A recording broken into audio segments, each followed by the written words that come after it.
la question C, on doit montrer que W est un nombre positif avec W est égal à moins facteur de V plus NQ.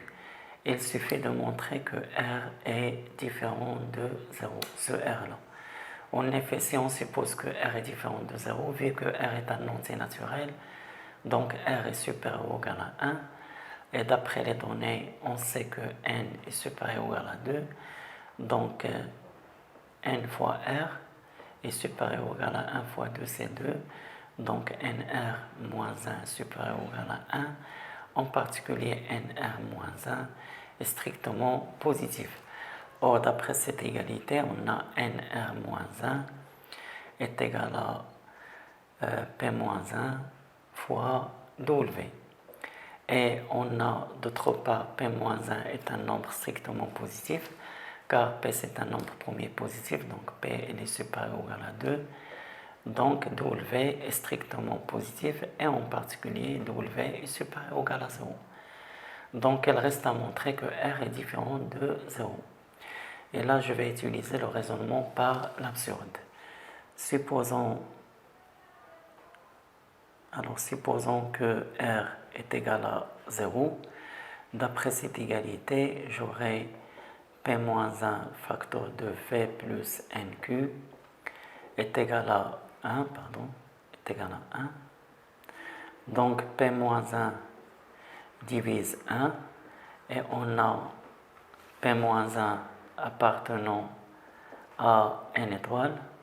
Donc forcément P-1 est égal à 1, d'où P est égal à 2, ce qui est absurde.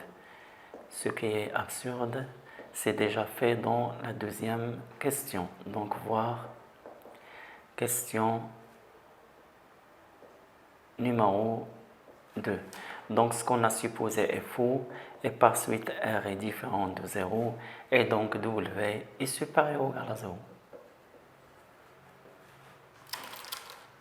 Pour la question D, montrons que l'équation EN n'admet pas de solution dans n carré. Alors si n est pair, on a montré d'après la question 2 que l'équation EN n'a pas de solution.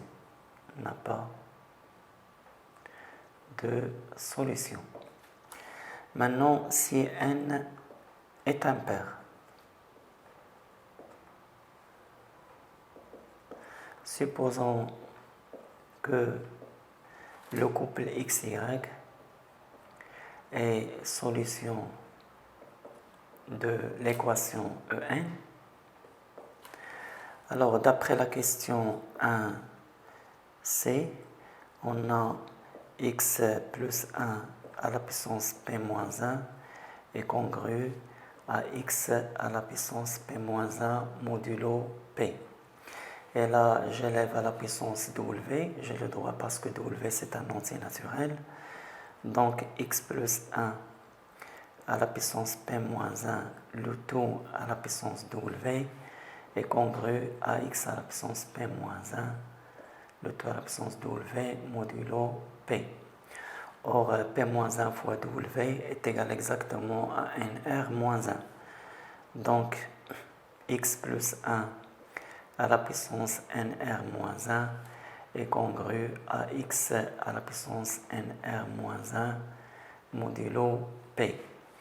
Je multiplie les deux termes par x plus 1, donc x plus 1 à la puissance nr est congru à x plus 1 facteur de n à la puissance r ou bien nr moins 1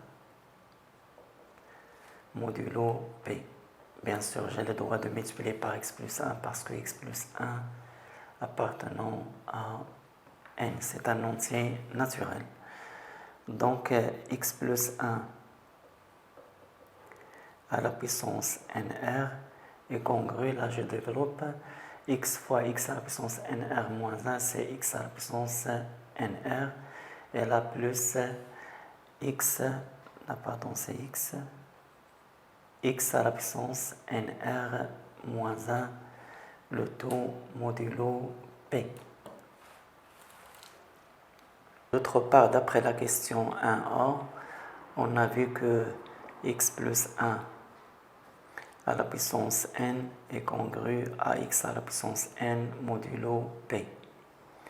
Alors maintenant j'élève à la puissance r, j'ai le droit parce que r appartenant à n, x plus 1 du tout à la puissance nr est congru à x à la puissance nr modulo p. Alors là, je note ça 1 et 2. Alors de 1 et 2, de 1 et 2, on a x à la puissance nr moins 1 va être congru à 0 modulo p. Donc p divise x à la puissance r moins nr moins 1. Et comme p est premier, et comme p est un nombre premier, alors p divise x. Donc px, le pgcd de p et x est égal à p, ce qui est contradictoire avec la question 1b, car dans 1b on a px sont premiers entre eux. Donc en fait, dans le cas où n est impair, l'équation n'admet pas de solution. Et finalement, cette équation en n'a pas de solution dans n carré. Eh bien, merci pour votre attention. À bientôt et à la prochaine.